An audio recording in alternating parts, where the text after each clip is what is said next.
अल्पके बर्तिले पर्यटक पुरी समुद्र में बुड़ी जाउथिबा बेले उद्धार कले लाइफ गार्ड। समुद्र में स्नान करने समय उच्च लहड़ी आउ रीप करेन्ट जो गभीर समुद्र भितर को भासी जाते पश्चिमबंगर जड़े पर्यटक से होती प्रियव्रत दास परिवार सहित पुरी बुलवाक आसीथिबा बेले समुद्र में स्नान करने समय रीप करेन्ट जो से गभीर समुद्र भितर को चली जाते सेठारे उपस्थित थिबा लाइफ गार्ड तुरंत गभीर समुद्र भितर को जाई सेमानंकु उद्धार करिसेंती। समुद्रकूल सेक्टर 12 होटेल बंगलक्ष्मी सम्मुख बेलाभूमि घटी एभली एक घटना।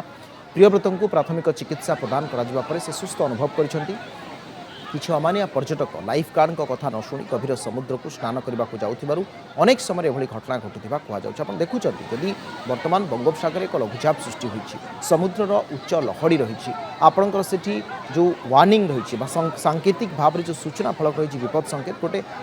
नाली कलर पताका पोता जाए लाइफ गार्ड जो मैंने अच्छे से बारण करती कारण पुरीर जो समुद्र रही तार जो उच्च लहड़ी और रीप करेन्ट जो सबु बेले पर्यटक मानकर एठी प्राणहानि होता है से समुद्र गभीर समुद्र को चली जाती ये प्रियव्रत दास परिवार सहित आसी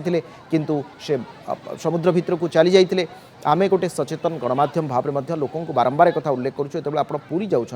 बेलाभूमि में बहुत धीरे स्नान करुँचे आपड़ सतर्कतार सहित स्नान करूँ आप गभीर समुद्र को जीवा रुक्षांत रुहतु कारण समुद्र उच्च लहड़ी एवं आपण पुरी समुद्र रे जितेबाला गाधौंती अधिक भितर को पलाउछन्ति सेतेबाला एभली परिस्थिति सृष्टि होछि। अधिक आलोचना करबा शिवप्रसाद दासपुरी रिपोर्टर हम सहित फोन लाइन में जोड़ी शिवप्रसाद निश्चित रूप में कहीपर कि गोटे बड़ अघटन बर्ती जाइछन्ति पर्यटक जनकर तांकर स्वास्थ्य अवस्था एवं केमती रही कारण उद्धार कर लाइफ गार्ड आम से चित्र देखिपुर एक्सक्लूसिव विजुअल। देखो प्रथम मुझे कहूँ चाहे जेहेतु लघुचाप जनित वर्षा जो बर्तमान समुद्र एक प्रकार अशांत रही अंपटे किसी स्थान में रीप करेन्ट रही आज पूरी समुद्रिक अघटन देखा जो समुद्र स्नान करने समय जड़े पर्यटक बुड़ी जाते उच्च लहड़ी और रीप करेन्ट से गभीर समुद्र भीतर को चली जाते जेहेतु समुद्र कूल निकट में अनेक लाइफ गार्ड मुतयन रही से लाइफ गार्ड जनक जो पर्यटक को उद्धार करते पर्यटक होती पश्चिमबंगर प्रियव्रत दास एवं सी दर्शन करने महाप्रभु दर्शन करने परिवार सहित आसते महाप्रभु दर्शन कर आज बेलाभूमि में स्नान करुले स्नान करने समय रीप करेन्ट रे पड़ जाते गभीर समुद्र भीतर को चली जाते सेठारे लाइफ गार्ड जो ट्यूब साहाय्य उद्धार कर परवर्ती अवस्था सदर मुख्य चिकित्सा को पठाई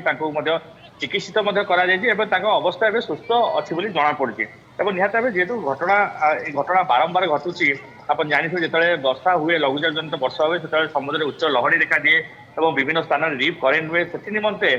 जिला प्रशासन पक्षर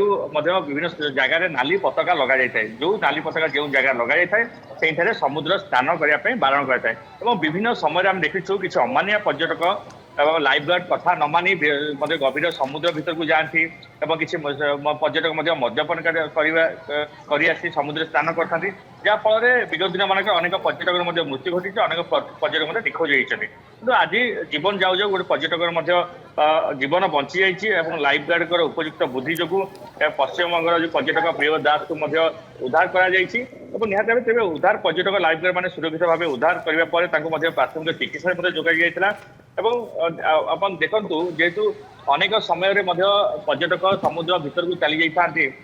उद्धार कर सहायक होता लाइफ गार्ड और अंपटे लाइफ गार्ड मान गोटे दाबी रही लाइट हाउस पर्यंत से परिमाण लाइफ गार्ड रही आग को लाइफ गार्ड मुतयन कर अत्याधुनिक जो सामग्री रही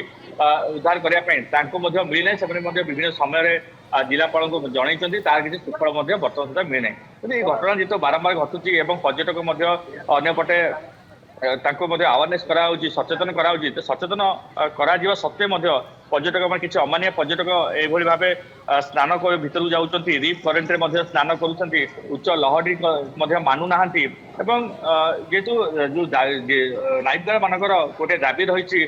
जो जगार रीप करेन्ट रही जो जगार अशांत समुद्र रही से गोटे साइन बोर्ड लगे निहत आवश्यक रही वाच टावर आवश्यक अनेक गुड़ी प्रिकॉशन नबार आवश्यकता रहुछि विशेषकर पर्यटक माने सबू दिग उपर ध्यान देवार आवश्यकता रहुछि लाइफ गार्ड जहाँ कहते से माने जदि मानि थांते तेबे एते बड़ अघटन घटी न थांता। धन्यवाद शिवप्रसाद आपनक समस्त सूचना पाई। पूरी रिपोर्टर शिवप्रसाद दास संपर्क में अधिक सूचना देउथिले।